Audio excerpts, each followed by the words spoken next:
भाई 11 मार्च आ गया यार। पता है ना आज सुप्रीम कोर्ट की हियरिंग थी। इतने दिन से जो हम लोग डिस्कस कर रहे थे कि 11 मार्च को फाइनल वर्डिक्ट आएगा। ड्रीम 11 का कमबैक होगा। हो गया कमबैक। हो गया चालू। एक काम करो, मन की तसल्ली के लिए ड्रीम 11 फिर से ओपन करके देखो, कहीं पेड कॉन्टेस्ट वापस तो नहीं आ गए। देखो यही प्रॉब्लम है आज की जनरेशन की। कोई कुछ चार बातें बोल देता है और वो चार बातें और चार लोग बोलते हैं, टोटल 8 लोग बोलेंगे। और फिर सबको लगता है कि हाँ यही होने वाला है। एक ने भी ये नहीं सोचा, वो तो चलो मैं भी इसमें फंस गया इन बातों में, क्योंकि इतने सारे लोग स्पैम कर रहे थे कि भाई 11 मार्च 11 मार्च। हर एक क्रिएटर, हर एक टेलीग्राम चैनल, सब ने 11 मार्च की एक डेट बोल दी। पता नहीं कौन 11 मार्च लेकर आया था। सब जगह यही कह रहे थे कि 11 मार्च को एक हियरिंग होने वाली है, लेकिन रियलिटी तो ये है कि 11 मार्च खत्म हो चुका है। ये वीडियो मैं रात को रिकॉर्ड कर रहा हूं और पूरे इस दिन में सुप्रीम कोर्ट में कोई भी प्रकार का online real money gaming ban related case registered नहीं था, लिस्टेड नहीं था। तो मतलब जिस चीज की हियरिंग लिस्टेड ही नहीं थी, उसका होने के चांसेस 0% थे। उसकी उम्मीद, उसकी आस आप लगाकर बैठे थे कि हाँ कुछ तो बढ़िया आज होने वाला है। कोई बात नहीं, ऐसी सब न्यूज़ ना लोग मिस इंटरप्रेट कर लेते हैं कि किसी ने कोई तारीख बोली होगी, वो हमने गलत समझा होगा, हमने गलत समझा तो हमने और चार लोगों को गलत बताया होगा। होता है, बट अभी रियलिटी क्या है, क्या अगली तारीख मिली है, क्या क्या हो सकता है, और मार्केट का क्या हुआ है। जो हमारे जीरोदा के फाउंडर हैं निखिल कामट, इनकी तरफ से भी कुछ ओपिनियन हमको जानने को मिले फैंटेसी मार्केट रिलेटेड। अब आ ही गए हो, वीडियो इस पॉइंट तक देख ही लिए हो, तो थोड़ा और देख लो ताकि आपको थोड़ा इन्फो मिल जाएगी यही ऑनलाइन गेमिंग बैन रिलेटेड। नमस्कार दोस्तों, मेरा नाम आयुष चौधरी और आज हम बात कर रहे हैं ऑनलाइन गेमिंग बैन के बारे में। वंस अगेन ये मेरा शायद 26 या 27th वीडियो है पिछले 4 महीनों में इसी टॉपिक रिलेटेड कि कब कमबैक होगा। पहली बात, अगली बार जब भी मुझसे पूछोगे स्ट्रीम पर या फिर किसी भी फैंटेसी रिलेटेड क्रिएटर से पूछोगे ना आप कि कमबैक कब हो रहा है, तो उसमें ड्रीम मिलन का नाम तो पहले लिखना मत। ड्रीम मिलन कब चालू हो रहा है, ड्रीम मिलन कब कमबैक हो रहा है। भैया ड्रीम मिलन को कमबैक करना होता तो वो इतना नीचे क्यों गिर जाता, इतना बकवास क्यों कर देता अपने ऐप को। सारी चीजें बंद करके, प्लेयर के स्टैट्स हटा के और सब इंपॉर्टेंट चीजें फैंटेसी रिलेटेड से हटा के सिर्फ स्ट्रीमिंग में जाना है उनको, तो आप क्यों एक्सपेक्ट कर रहे हो कि इनका कमबैक होगा। एक बारी के लिए आप ऐसे किसी फैंटेसी ऐप का नाम बोल देते तो मैं समझ में आता, बट ये ड्रीम 11 ये लोग क्या कर रहे हैं। और वो तो चलो ठीक है, ये लोग तो कोर्ट कचहरी में भी नहीं है, ये तो लीगल फाइट भी नहीं लड़ रहे हैं, ना सुप्रीम कोर्ट में इनकी कोई सुनवाई होने वाली है, ना हाई कोर्ट, कुछ भी नहीं। पिछले 4 महीनों से कहीं देखा कि ड्रीम इलेवन के ओनर ये पहुंच गए हैं, इन्होंने पिटिशन फाइल किया है? नहीं, इनको कुछ फर्क नहीं पड़ता क्योंकि इन्होंने एक्सेप्ट कर लिया है। और फैंटेसी यूजर से याद आया कि ये सब कुछ बंद होने के बाद, बेसिकली लीगल ऑप्शंस बंद होने के बाद, यूजर्स भागे नहीं है। यूजर्स अभी भी यहीं पर हैं। यूजर्स अभी भी ऑफशोर बेटिंग वेबसाइट या फिर इलीगल फैंटेसी एप्स पर खेल रहे हैं। मेरे पास सर्वे है भाई, वो सर्वे में जो डेटा दिया है ना, वो डेटा तुम पढ़ोगे ना तब पता चलेगा। और यही डेटा अगर हमारी इंडिया की गवर्नमेंट को कहीं से मिल जाता ना, जो कि है उनके पास एक्चुअली, बट उनको देखने से बोलते ना, देख के भी अनदेखा करना, वही हो रहा है। क्योंकि इस डेटा को पढ़ने के बाद आप भी बोलोगे कि ये तो सरासर गलत चीज हो रही है। जिस चीज के अगेंस्ट गवर्नमेंट जा रही थी वही चीज को अभी बढ़ावा मिल रहा है, वो पैसे भी ज्यादा बना रहे हैं, वहां पर लोगों के खर्चे भी बढ़ रहे हैं।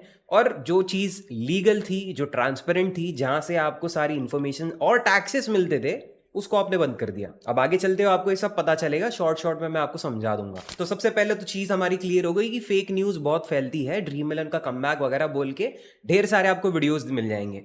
तो वो वीडियोस को देखने के पहले ना आप अपनी भी थोड़ी रिसर्च कर लिया करो कि क्या हो रहा है। बस सिंपल सा गूगल सर्च करना है, online real money gaming ban या फिर प्रोगा 2025 अपडेट या फिर सुप्रीम कोर्ट की वर्डिक्ट, ये सब आप सर्च करते हो तो आपको सब रिलेटेड न्यूज आर्टिकल मिल जाएंगे। वहां पर आप जाकर उनको पढ़ सकते हो। आपको वो पढ़ने का टाइम नहीं है, उसकी लिंक कॉपी करो, शेयर द लिंक करो और जेमिनाई, गूगल जेमिनाई या फिर चैट जीपीटी में फ्री में वहां पर आप पेस्ट कर सकते हो और बोल सकते हो कि इस आर्टिकल को समराइज करके दे दो, आसान भाषा में मुझे बता दो, समझा दो, आपको वो भी मिल जाएगा। और फिर बात करें गवर्नमेंट के इस डिसीजन की कि उन्होंने क्यों फैंटेसी को बैन किया, उन्होंने कुछ रीजंस मेंशन किए थे, याद है आपको? उनको यंगस्टर्स में एडिक्शन को रिड्यूस करना था, उनको ऑनलाइन गैम्बलिंग और जो भी ये पैसे वाली गेम्स होती है ना, ये चीजों को, इन चीजों को बढ़ावा नहीं देना था, इनको कम करना था। अब ऑब्वियसली बात है, जहां पर पैसा इन्वॉल्व रहता है वहां पर प्रॉफिट भी होता है और लॉसेस भी होते हैं। लॉसेस ज्यादा होते हैं क्योंकि लोग एजुकेटेड नहीं है। आपको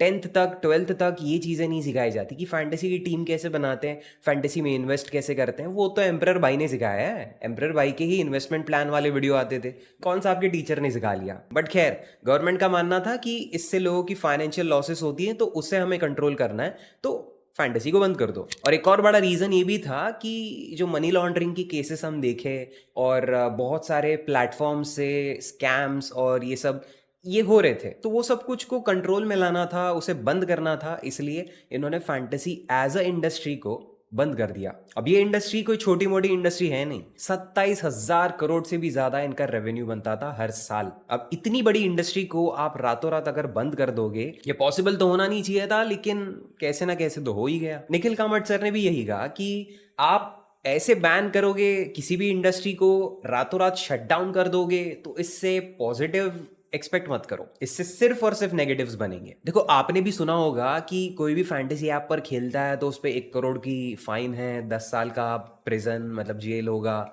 ये सुना होगा कहीं ना कहीं आपने कि ऐसी पनिशमेंट मिलेगी, बट वो पनिशमेंट एक्चुअली आपके लिए नहीं है, ये फैंटेसी यूजर्स के लिए नहीं है, ये उन लोगों के लिए जो इस चीज को प्रमोट करता है, इस चीज को बढ़ावा देता है, फिर इस चीज को बनाता है। बेसिकली अगर मैं ऐप बनाता हूं और फिर ये सब करता हूं, मैं प्रमोट करता हूं, तो फिर मुझे वो पनिशमेंट मिलेगी। आप अगर उसमें खेलते हो तो आपका पैसे का नुकसान होगा, जितने भी आपने पैसे डाले, आपको जेल नहीं होगी। तो टेक्निकली ऐप वाले ज्यादा खतरे में हैं, उनके लिए पनिशमेंट ज्यादा खराब है, लेकिन यूजर्स ये तो कहीं पे भी पैसा डाल सकते हैं और वो कर रहे हैं। अभी मैं आपको बताता हूं डेटा के साथ। देखो, एक सर्वे हुआ था हाल ही हाल में, उसमें क्लियरली मेंशन किया है जो 68% लोग ऑफशोर बेटिंग वेबसाइट्स पर खेलते थे ना, वो बढ़ के सीधा 82% पर पहुंच चुका है। और यहां पर सिर्फ नंबर्स बढ़े नहीं है, यूजर्स जो पैसा लगाते थे वो भी बढ़ चुका है। कोई 10,000 लगाता है, कोई 50,000 लगाता है, कोई 1 लाख लगाता है।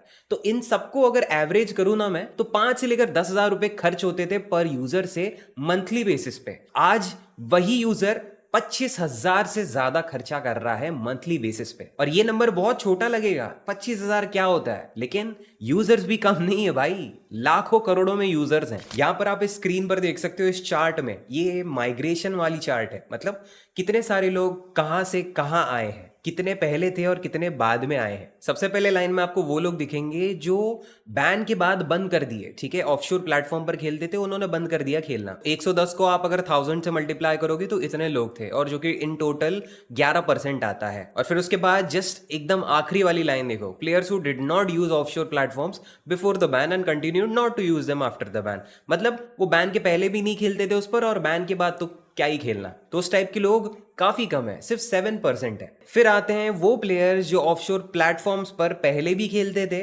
और बैन के बाद भी खेल रहे हैं, और नंबर्स तो आपके सामने ही है। किसी भी प्रकार से ऐसा नहीं लगता कि यूजर्स ने खेलना बंद कर दिया है, क्योंकि पैसे की भूख ऐसी है ना, जो आदमी को मजबूर कर देता है हर वो स्टेप उठाने के लिए जो उसके लिए गलत हो सकता है। बट खैर, कुछ फर्क नहीं पड़ता इन सब चीजों से, कौन क्या कर रहा है, कौन कहां पैसे डाल रहा है, कौन कहां कमा रहा है, कहां किसका नुकसान हुआ, हमें उससे लेना देना नहीं है। आपको खुद के फाइनेंशियल डिसीजन लेने चाहिए, क्योंकि आप समझदार हो। बट फिर भी कोई तारीख होगी, कुछ तो होगा, टेंशन मत लो, वो भी हमको पता चल गया है। जय सहायता की तरफ से जस्ट एक ट्वीट मिली हमको, जिसमें वो बता रहे हैं कि 17 मार्च को अभी अगली टेंटेटिव हियरिंग होने वाली है, जिसमें ये प्रोगा रिलेटेड और online real money gaming related, इस बैन रिलेटेड जितनी भी केसेस है उन सब की हियरिंग होने वाली है। अब 17 मार्च को होगा नहीं होगा कुछ नहीं पता। खुद जय सहायता कहते थे कि ये डेट्स कभी भी फिक्स्ड नहीं रहती, कोर्ट कचहरी की तारीखें फिक्स्ड नहीं रहती, क्योंकि इंडिया में पेंडिंग केसेस उतनी है। तो पहले तो चिल मारो, 17 तारीख की सुबह उठ के ये मत सोचो कि आज कुछ तो होने वाला है। नहीं, अगर नहीं भी होगा तो भी आपका दिन वैसे ही जाने वाला है जैसा आपका जाने वाला था। तो दिमाग से ये तारीखें हटा दो, ठीक है। जब चालू होना होगा सब चालू होगा, और सब जोरों शोरों से चालू होगा। सो सिर्फ नॉलेज और इन्फॉर्मेशन के लिए मैं ये आपको तारीख बता रहा हूँ। 17 तारीख को कोई आके कमेंट सेक्शन में ये नहीं बोलेगा कि भैया क्या हुआ डेट का। आज भी मुझे ये वीडियो इसलिए बनाना पड़ रहा है, और इस वीडियो में मुझे इतना सब कंटेंट ऐड करना पड़ा क्योंकि लोग स्पैम पे स्पैम किए जा रहे हैं कि भैया बोलो हियरिंग का क्या। अरे कौन सी हियरिंग, कैसी हियरिंग, बड़ा गुस्सा आता है भाई, लेकिन अभी क्या करूं। ठीक है, 17 तारीख मिली है, 17 तारीख को ये चीज रिपीट मत करो। कुछ अपडेट आई होगी तो मैं दे दूंगा। ये वीडियो अगर आपने जेन्युइनली सुना है तो आपको समझ में आ गया। हियरिंग रिलेटेड तो मैंने ज्यादा कुछ बताया नहीं, जो कुछ भी था मैंने करंट सिचुएशन के बारे में बोला। अब जिसे वो इन्फॉर्मेशन काम की लगी हो उसके लिए तो चलो ठीक है, और इस वीडियो के पॉइंट तक अगर आप देख रहे हो तो आपको अगली डेट पता चल गई, तो प्लीज थोड़े मैच्योर इंसान बन के सिर्फ जान के रखो कि 17 तारीख मिली है, 17 तारीख को कुछ पहाड़ नहीं टूटने वाला। अगर टूट जाता है तो मैं उसकी लाइव रिपोर्टिंग कर दूंगा, टेंशन मत लो। बस अभी चिल मारो, फ्री कॉन्टेस्ट में पार्टिसिपेट करो और इलीगल ऑफशोर बेटिंग वेबसाइट से थोड़ा दूर रहो। आपकी सेफ्टी के लिए बोल रहा हूँ। यहाँ पर मेरा ना फायदा ना कोई नुकसान है, आपका जरूर हो सकता है नुकसान। फायदा तो थोड़ा बहुत हो जाएगा शुरुआत में, नुकसान एक ही बार होगा और बड़ा वाला होगा। वीडियो अगर आपको पसंद आया तो एक लाइक आपकी तरफ से मैं अप्रिशिएट करूंगा, और शेयर करना उन दोस्तों के साथ जो अभी भी सुप्रीम कोर्ट के बाहर बैठे हैं, ये सोचते हुए कि कब ड्रीम इलेवन वाले बाहर निकलेंगे वहां से। And that's it for this video दोस्तों, thank you so much for watching till the end, and I will see you in the next one. Bye bye and take care. चलो।